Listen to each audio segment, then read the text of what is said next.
ನಮಸ್ಕಾರ ಸ್ನೇಹಿತರೆ, ರಾಜ್ಯದಾದ್ಯಂತಹ big update ಒಂದು ಲಕ್ಷ್ಮೀ ಹೆಬ್ಬಾಳ್ಕರ್ ಮೇಡಮ್ ಅವರು ಕೊಟ್ಟಿದ್ದಾರೆ.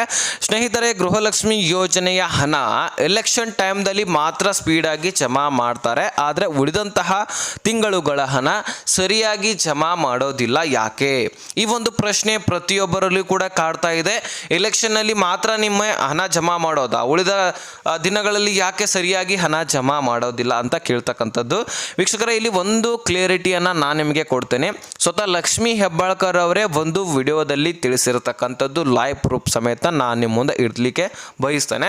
ಸೊ ಮೊದಲ ಬಗ್ಗೆ ಮಾಹಿತಿಯನ್ನು ತಿಳಿಸ್ತೇನೆ, ತದನಂತರ ನಿಮಗೆ ಕ್ಲಿಪ್ಸ್ ಕೂಡ ತೋರಿಸ್ತೇನೆ. ಏನು ಮಾತನಾಡಿದ್ದಾರೆ ಅನ್ನುವಂಥದ್ದು ನೀವೇ ನೋಡ್ಬರುತ್ತೆ. ಈಗ ಅದರ ಜೊತೆಗೆ ಪ್ರತಿ 3 ತಿಂಗಳಿಗೊಮ್ಮೆ ಮಾತ್ರ ಗೃಹಲಕ್ಷ್ಮಿ ಹಣ ಅಂತಕ್ಕಂತಹ ಮಾಹಿತಿ ಕೇಳಿ ಬರ್ತಾ ಇದೆ. ಸುದ್ದಿಗಳನ್ನು ಕೂಡ ನೀವು ಕೇಳಿರ್ತೀರಿ. ಅದ್ರ ಬಗ್ಗೆನೂ ಕೂಡ ಲಕ್ಷ್ಮೀ ಹೆಬ್ಬಾಳ್ಕರ್ ಅವರು ಬಹಳ ಕ್ಲಿಯರ್ ಆಗಿ ಸ್ಪಷ್ಟನೆಯನ್ನು ಕೊಟ್ಟಿದ್ದಾರೆ. ಅದೇನು ಅನ್ನುವಂಥದ್ದನ್ನು ಈ ಒಂದು ವಿಡಿಯೋದಲ್ಲಿ ಕ್ಲಿಯರ್ ಆಗಿ ತಿಳಿದುಕೊಳ್ಳೋಣ. ಸೊ ಆದಷ್ಟು ವಿಡಿಯೋನ ಕೊನೆವರೆಗೂ ವಾಚ್ ಮಾಡಿ. ಸಬ್ಸ್ಕ್ರೈಬ್ ಮಾಡಲಿಲ್ಲಪ್ಪ ಅಂದರೆ ಬಿಟ್ಟಿರಿ, ಆದರೆ ಮಾಹಿತಿಯನ್ನು ಕ್ಲಿಯರ್ ಆಗಿ ತಿಳ್ಕೊಳ್ಳಿ. ಓಕೆನಾ? ಈಗ ನೋಡಿ, ಗೃಹಲಕ್ಷ್ಮಿ ಯೋಜನೆಯ ಹಣ ಎಲೆಕ್ಷನ್ ಟೈಮ್ದಲ್ಲಿ ಹಣ ಜಮಾ ಮಾಡಲಿಕ್ಕೆ ಅಷ್ಟೇ ಇವರಿಗೆ ಬರುತ್ತೆ, ಉಳಿದ ಕ್ಷಣಗಳಲ್ಲಿ ಜಮಾ ಮಾಡೋದಿಲ್ಲ ಅಂತ ಊಹಾಪೋಹಗಳು ಕೇಳಿ ಬರ್ತಾ ಇದೆ. ಇಲ್ಲಿ ಒಂದು ಕ್ಲಿಯರಿಟಿ ಕೊಡಲಿಕ್ಕೆ ಇಷ್ಟಪಡ್ತೀನಿ. ಗೃಹಲಕ್ಷ್ಮಿ ಯೋಜನೆ ಎಲೆಕ್ಷನ್ ಟೈಮ್ದಲ್ಲಿ ಜಮಾ ಮಾಡಿದ್ದಾರೆ ಸ್ಪೀಡಾಗಿ, ಅದು ಓಕೆ. ಆದರೆ ಉಳಿದಂತಹ ದಿನಗಳಲ್ಲಿ ಉಳಿದಂತಹ ಕಂತುಗಳಲ್ಲಿ ಕೂಡ ಜಮಾ ಮಾಡಿದ್ದಾರೆ, ಇದು ಕೂಡ ನಾವು ತಿಳ್ಕೊಳ್ಬೇಕಾಗಿರ್ತಕ್ಕಂಥದ್ದು. ಸೊ ನಾನು ಸರ್ಕಾರದ ಪರವಾಗಿ ಮಾತಾಡಲಿಕ್ಕೆ ಇಷ್ಟಪಡ್ತೇನೆ ಅಂತ ಅಲ್ಲ, ಏನಿದೆ ವಿಷಯ ಅದನ್ನು ಮಾತ್ರ ನಾನು ನಿಮಗೆ ತಿಳಿಸ್ಲಿಕ್ಕೆ ಇಷ್ಟಪಡ್ತೀನಿ. ಇಲ್ಲಿ ಎಲೆಕ್ಷನ್ ಟೈಮ್ನಲ್ಲಿ ಕೂಡ ಸಾಕಷ್ಟು ಕಂತುಗಳನ್ನು ಹೆಚ್ಚಾಗಿ ಸ್ಪೀಡಾಗಿ ಜಮಾ ಮಾಡಿದ್ದಾರೆ. ಅದಾದ ಬಳಿಕನೂ ಕೂಡ ಒಂದು ಸ್ವಲ್ಪ ತಡ ಮಾಡಿದ್ದಾರೆ, ಆದರೆ ಜಮಾ ಮಾಡಿದ್ದಾರೆ. ಯಾವುದೂ ಕಂತುಗಳನ್ನು ಮಿಸ್ ಮಾಡಿಲ್ಲ. ಈಗ ಎಷ್ಟು ಕಂತುಗಳು ಪೆಂಡಿಂಗ್ ಉಳಿದಿರ್ತಾವೋ ಅದನ್ನು ಮುಖ್ಯವಾಗಿ ಮೊದಲು ಜಮಾ ಮಾಡಿ ತದನಂತರ ಉಳಿದಂತಹ ಕಂತುಗಳನ್ನು ಜಮಾ ಮಾಡ್ತಾರೆ. ಆದರೆ ಯಾವ ಕಂತುಗಳು ಪೆಂಡಿಂಗ್ ಉಳಿಸಿದಾರೋ ಅದನ್ನು ಮೊದಲು ಕ್ಲಿಯರ್ ಮಾಡ್ತಾರೆ ಹೊರತು ಆ ಕಂತುಗಳನ್ನು ಮುಗಿದೋಯ್ತು, ಆ ತಿಂಗಳು ಮುಗಿದೋಯ್ತು, ಉಳಿದಂತಹ ತಿಂಗಳಿನ ಹಣ ಮಾತ್ರ ನಾವು ಜಮಾ ಮಾಡ್ತೀವಿ ಅಂತ ಯಾವುದೇ ರೀತಿ ಸುಳ್ಳು ಹೇಳಿಕೆಗಳನ್ನು ಕೊಟ್ಟಿಲ್ಲ. ಅದಕ್ಕೋಸ್ಕರ ಇಲ್ಲಿ ಸರ್ಕಾರನ ನಂಬಬೇಕು ಕೂಡ. ಈ ಕಡೆ ಕಷ್ಟ ಟೈಮ್ದಲ್ಲಿ ಹೆಲ್ಪ್ ಕೂಡ ಆಗಿದೆ ಗೃಹಲಕ್ಷ್ಮಿ. ಅದಕ್ಕೋಸ್ಕರ ಸರ್ಕಾರಕ್ಕೆ ಒಂದು ಕಡೆ ಹೆಮ್ಮೆನೂ ಕೂಡ ಅನಿಸುತ್ತೆ. ಒಂದೊಂದು ಕಡೆ ನೋಡಿದ್ರೆ ಆರ್ಥಿಕ ಪರಿಸ್ಥಿತಿ ಹದಗೆಟ್ಟಿರ್ತಕ್ಕಂಥದ್ದು, ಲೇಟಾಗಿ ಹಣ ಜಮಾ ಮಾಡ್ತಾ ಇದ್ದಾರೆ. ಇದನ್ನು ಕೂಡ ನಾವು ಕೇಳಬೇಕು. ಒಂದು ಸರಿಯಾಗಿ ಆ ಕಡೆ ಈ ಕಡೆನೂ ಕೂಡ ಇರುತ್ತೆ, ಎಲ್ಲವನ್ನು ಕೂಡ ನಾವು ಅನುಸರಿಸ್ಕೊಂಡು ಹೋಗಬೇಕಾಗತ್ತೆ. ಸದ್ಯಕ್ಕೆ ನಿಮಗೆ ಗೃಹಲಕ್ಷ್ಮಿ ಯೋಜನೆಯಲ್ಲಿ ಏನು ಸ್ಪಷ್ಟನೆಯನ್ನು ಕೊಟ್ಟಿದ್ದಾರೆ ಅಂತ ನಿಮಗೆ ಹೇಳೋದಾದರೆ, ಪ್ರತಿ 3 ತಿಂಗಳಿಗೊಮ್ಮೆ ಹಣ ಜಮಾ ಆಗತ್ತೆ ಅಂತ ನಿಮಗೆ ಹೇಳಿಕೆಗಳು ಕೇಳಿ ಬಂದಿವೆ. ಅದ್ರ ಬಗ್ಗೆ ಲಕ್ಷ್ಮೀ ಹೆಬ್ಬಾಳ್ಕರ್ ಅವರು ಆ ರೀತಿ ಏನೂ ಇಲ್ಲ, ಪ್ರತಿ ತಿಂಗಳು ಕೂಡ ನಾವು ಕೊಡ್ತೇವೆ ಅಂತ ಹೇಳಿದ್ದೀವಿ, ಪ್ರತಿ ತಿಂಗಳು ಕೂಡ ಕೊಡ್ತೇವೆ ನಾವು. ಈಗಾಗಲೇ ಮಹಾರಾಷ್ಟ್ರದಲ್ಲಿ BJP ಸರ್ಕಾರ ಬಂದಿದೆ. ಅಲ್ಲಿ 1 ಕಂತಿನ ಹಣ, 2 ಕಂತಿನ ಹಣ, 3 ಕಂತಿನ ಹಣ ಹಾಕಿದ್ರು, ತದನಂತರ ಕಂತುಗಳನ್ನೇ ಹಾಕಿಲ್ಲ.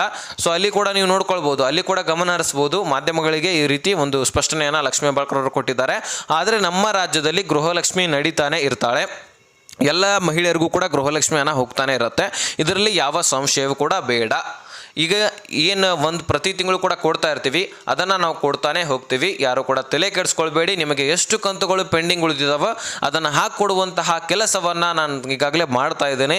ಅದರಲ್ಲಿ ನೀವು ತಲೆ ಕೆಡಿಸ್ಕೊಳ್ಳುವಂತಹ ಅವಶ್ಯಕತೆ ಇಲ್ಲ ಅಂತ ಹೇಳ್ಬಿಟ್ಟು ಒಂದು ಸ್ಪಷ್ಟನೆಯನ್ನು ಇಲ್ಲಿ ಲಕ್ಷ್ಮೀ ಹೆಬ್ಬಾಳ್ಕರ್ ಅವರು ಕೊಟ್ಟಿರ್ತಕ್ಕಂಥದ್ದು. ಹಾಗಾಗಿ ವೀಕ್ಷಕರೇ, ಇಲ್ಲಿ 3 ತಿಂಗಳಿಗೊಮ್ಮೆ ಬರೋದಿಲ್ಲ, ಪ್ರತಿ ತಿಂಗಳು ಕೂಡ ಹಣ ಬರುತ್ತೆ. ಲೇಟ್ ಆಗ್ತಾ ಇದೆ. ಇದರ ಮೇಲೆ ಆಕ್ರೋಶವನ್ನು ಸರ್ಕಾರಕ್ಕೆ ವ್ಯಕ್ತಪಡಿಸ್ತೀರಾ ಅಥವಾ ಪ್ರತಿಭಟನೆ ಮಾಡ್ತೀರಾ, ಅದನ್ನು ನಿಮಗೆ ಬಿಟ್ಟಿದ್ದು. ಆದರೆ ಏನಿದೆ ಮಾಹಿತಿ ಅದನ್ನು ನಾನು ನಿಮ್ಮ ಮುಂದೆ ಇಡಲಿಕ್ಕೆ ಪ್ರಯತ್ನ ಮಾಡ್ತಾ ಇದ್ದೀನಿ ಅಷ್ಟೇ. ಈಗ ಲಕ್ಷ್ಮೀ ಹೆಬ್ಬಾಳ್ಕರ್ ಅವರು ಏನು ಸ್ಪಷ್ಟನೆಯನ್ನು ಕೊಟ್ಟಿದ್ದಾರೆ ಅವರ ಮುಖಾಂತರವೇ ನೀವು ತಿಳ್ಕೊಳ್ಬಹುದು. ಈ ಕ್ಲಿಪ್ಪನ್ನು ನೋಡ್ಕೊಳ್ಳಿ, ನೆಕ್ಸ್ಟ್ ಮಾಹಿತಿಯಲ್ಲಿ ಸಿಗ್ತಾನೆ.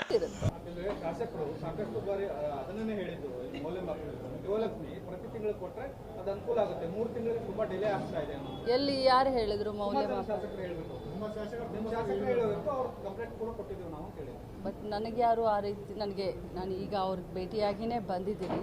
ಅದ್ರ ಬಗ್ಗೆ ಅವರು ಕೇಳಲಿಲ್ಲ. ಯಾಕಂದರೆ ಇಲ್ಲಿಯವರೆಗೂ ತಮಗೆ ಗೊತ್ತಿದೆ, ಮಾರ್ಚ್ ಬಂದಿತ್ತು ಅಂತ, ಏನು ನಮ್ಮದು ಫೈನಾನ್ಸ್ ಇಯರ್ ಕ್ಲೋಸಿಂಗು ದೆನ್ ಮತ್ತೆ ಸ್ಟಾರ್ಟ್ ಆಗೋದು, ಆವಾಗ ಸ್ವಲ್ಪ 2 ತಿಂಗಳು ಡಿಲೇ ಆಗಿತ್ತು. ತಮಗೂ ಕೂಡ ನಾನು ಅವತ್ತು ಹೇಳಿದ್ದೆ. ಬಟ್ ಈಗ ಆ ರೀತಿಯಾದಂಥ ಏನು ಇದಿಲ್ಲ. ಪ್ರತಿ ತಿಂಗಳು ಹಾಕಲಿಕ್ಕೆ ನಮ್ಮ ಡಿಪಾರ್ಟ್ಮೆಂಟ್ ಸನ್ನದ್ಧವಾಗಿದೆ.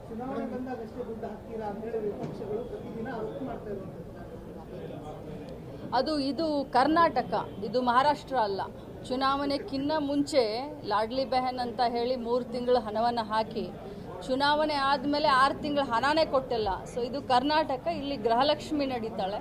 BJP ಅವ್ರಿಗೆ ಹೇಳಲಿಕ್ಕೆ ಬಯಸ್ತೇನೆ, ಇದು ಮಹಾರಾಷ್ಟ್ರ ಅಲ್ಲ. ಮಹಾರಾಷ್ಟ್ರದಲ್ಲಿ ನಿಮ್ಮ ಲಾಡ್ಲಿ ಬಹನ ಸ್ಕೀಮ್ ಏನಾಗಿದೆ ಅನ್ನೋದನ್ನ ಕರ್ನಾಟಕದ ಮಾಧ್ಯಮದ ನನ್ನ ಸಹೋದರರಿಗೆ ತಿಳಿಸಿ ಅಂತ ಹೇಳ್ತೀನಿ.